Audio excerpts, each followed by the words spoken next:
Sí, reforma laboral que yo te pondría un poco, la cuestión no es simplemente una cuestión técnica de decir qué se reforma o no se reforma. Cuando vos hablás sobre la estabilidad de una sociedad en general, hay 4 o 5 instituciones marcadas tanto por lo político como por lo jurídico que nos involucran a casi todos o a todos. La ley de trabajo, que relaciona a patrones con empleados, pensá solamente que en la Argentina hay 70 a 75% de obreros, y trabajadores y empleados. O sea, la ley nos involucra prácticamente a 3 de cada 4 personas como empleados. Y alrededor de 10 o 15% de personas que tienen personal contratado. Son los patrones de todas las clases, desde el pequeño hasta la gran corporación. O sea que estás hablando de una ley que va para el 90% de los adultos del país. Desde ya que es importante. Sumale a ese la legislación previsional, sumale a eso todo lo que tiene que ver con la cobertura de salud y sumale todo lo que tiene que ver con la educación, sobre todo la educación pública. Vos tenés entonces lo laboral, lo educativo, la salud y lo previsional, son 4 ejes que, si están bien armados, tenés una sociedad bien armada, y si vienen mal barajados, tenés una sociedad muy conflictiva. Hoy tenemos una sociedad muy conflictiva porque en general los 4 no funcionan, más otras cuestiones. Te doy un dato, esto para terminar de redondear, y después nos metemos en algunos puntos que me parece importante destacar de la parafernalia de cosas que se ha planteado. ¿Cómo está hoy la sociedad argentina? Hay un interesante trabajo hecho por una consultora de acá de la región, hizo entre Paraná, Santa Fe y Rosario un trabajo cualitativo, un análisis de consulta con encuestas cualitativas a unos 400 personas de las 4 ciudades, de las 3 ciudades, de los distintos grupos sociales. ¿A qué conclusión llegaron?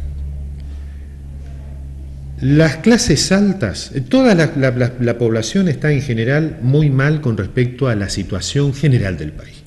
La política, la economía, cada una le da la culpa a alguien, la famosa grieta, por ejemplo, pero todo le dan más o menos a la culpa a alguien. Un 80% no tiene muy en claro cómo explicar lo que pasa y está desinformado, y apenas un 20% está entre informado y sobreinformado. Primer detalle, una sociedad altamente desinformada. Escuchamos lo que nos dice la radio y la televisión, miramos a un tipo aquí o allá, escuchamos algún run run y con eso más o menos nos hacemos una idea. Es decir, ideas generalmente falsas o por lo menos sin mucho o con muchas dificultades para llegar a saber la verdad. En ese trabajo, las clases altas predomina un fuerte desprecio hacia las clases inferiores, a las que echan la culpa de que el país no funciona como a ellos les gusta. Las clases medias tienen un alto nivel de resentimiento. Atacan a los de arriba, porque dicen que los viven jodiendo, y atacan también a los de abajo porque los consideran también culpables. Y las clases bajas tienen un fuerte nivel de amargura. Esto es, no pueden salir de la situación en la que están y en general viven entre el resentimiento, sobre todo la amargura, el saber que no van a poder ni ellos ni los hijos salir de la situación en la que viven, no hay movilidad social. En este esquema es donde la sociedad argentina hoy tiene un humor malo. Y ahora viene la ley o el proyecto que hace el gobierno de reforma laboral fundamentalmente, porque hay varias reformas, la previsional, la laboral, la impositiva. En general, para los que andamos ahí a mitad de la tabla social para abajo, las reformas vienen con muchas malas noticias.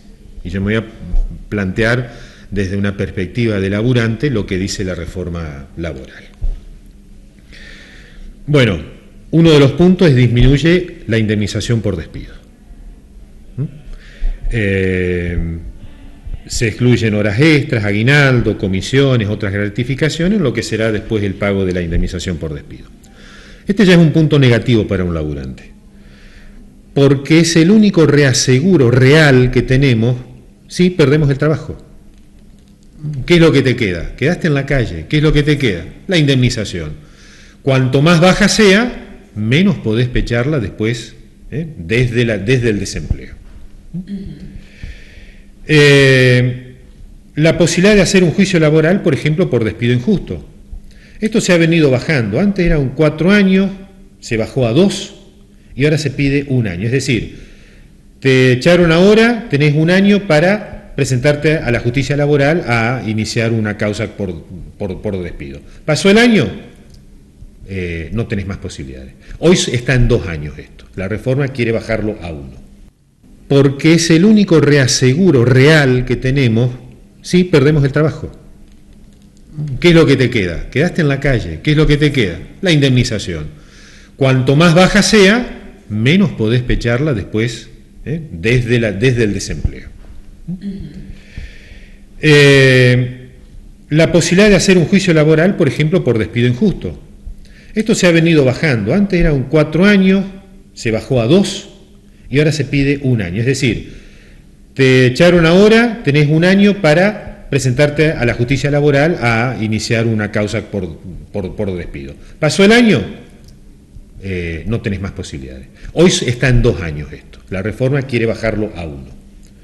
¿Con 2 años las cosas han mejorado? No. ¿Con 1 año van a mejorar? Tampoco. Una modificación al artículo 66 del contrato de trabajo. Ahí no está muy claro lo que plantea la reforma. El artículo 66 de la Ley de Contrato de Trabajo dice algo así como que se le da la posibilidad al empleador para cambiar la modalidad de trabajo sellada en el contrato que haya firmado. Y lo que dice el artículo 66 después de esto, o sea, básicamente dice, el empleador puede cambiar el contrato mientras este está durando, pero establece una serie de peros, que no se modifique la esencia de la relación y de última le da al empleado la posibilidad de que a través de una presentación de carácter más o menos sumarísimo, o sea, de corto lapso, que se resuelva, puede eventualmente tratar de que se restablezcan las condiciones anteriores. Por lo que uno ha leído hasta acá y ha visto, no está muy en claro la forma definitiva, es como que los peros se eliminan. Es decir, ¿qué estamos diciendo en esta modificación del artículo 66? En mitad de la relación laboral, el empleador puede cambiar la modalidad de trabajo sellada en su momento, cambia el contrato. Y ahí quedaría la historia. Y agrega la idea de el colaborador. La ley parece que cambia la cuestión, la esencia. Uno no es ya un trabajador en dependencia, sino una especie de colaborador de otra persona. Esto también es un elemento negativo porque, digamos, cualquiera que trabaja en relación de dependencia sabe que vos colaborás hasta que el jefe dice, bueno, acá el que manda soy yo. Digamos, las relaciones son siempre de empleado a empleador, no de colaboradores. No somos socios, ni estamos en una empresa de autogestión. Uno es el dueño y el otro es el empleado. Si la ley te empieza a tratar como colaborador, está diluyendo tus derechos como empleado dentro de un esquema donde se supone que sos la parte menos favorecida. Si sos un colaborador más, es casi como un socio. Entonces, bueno, venía a colaborar conmigo, pero si no lo haces, te echo. Entonces, colaboramos hasta que al jefe no le gusta cómo colaboramos, ¿no es cierto? Y otro punto negativo es el de la tercerización. Contrato empleados a través de, por ejemplo, una agencia de empleo o una tercera empresa y el empleador que contrata el trabajo tercerizado no se hace responsable por ejemplo, accidentes laborales, ese tipo de cuestiones. Cuando lo razonable sería de que tanto la empresa original como la tercerizadora, que es la que tiene en relación de dependencia con el empleado, las dos sean básicamente responsables por cualquier, por ejemplo, accidente que ocurra. Una responsabilidad solidaria o supletoria, pero que sean responsables. Aquí no, digamos, el empleador original contrató una empresa tercerizada, esta empresa, si pasa algo con el empleado, el empleador original no se hace responsable de esa cuestión. Supuestamente con esta reforma, reitero, mi posición es desde la perspectiva del trabajador, del 70 y pico % de argentinos, que toda reforma laboral desde por lo menos de los años 50 para acá siempre se ha hecho para restar derechos. En general, esta reforma entiendo que apunta negativamente a los derechos ya adquiridos por los trabajadores y, como muestra la historia argentina y como muestran las investigaciones internacionales, por ejemplo las de la OIT, las reformas que reducen derechos no resuelven el problema central, que es el de permitir mayor posibilidad de empleo. La idea es, bueno, que los trabajadores no resulten tan costosos a los empresarios, entonces los empresarios van a poder invertir más en el desarrollo del país. Eso tiene dos trampas. Una, primera cuestión. La historia argentina demuestra que no ha sido así. En los años 90, reformas parecidas a estas se implementaron. Vemos cómo el país se cayó después. Es decir, no se creó empleo, al contrario, se entró en una recesión. Y en el primer mundo, por ejemplo la Unión Europea, las reformas que se han hecho de este tipo son, este es el paper que va circulando por todo el planeta. En cada país los gobiernos de derecha lo van tratando de imponer en la medida que pueden o no pueden.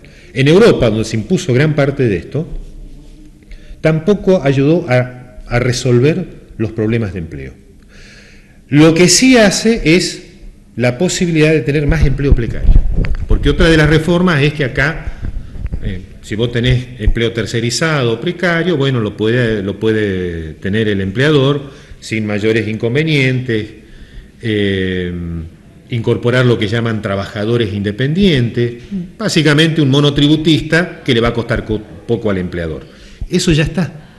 Vos podés ser empleado monotributista, a tu empleador le resultás la 10ª parte de tu sueldo, más o menos paga 4 veces menos de costo laboral que el trabajador contratado en blanco. O sea, hoy ya está, digamos, ese esquema.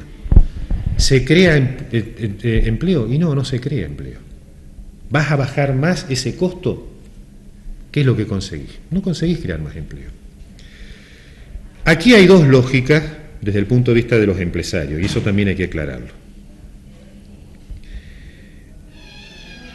Para el empresario pyme o el microempresario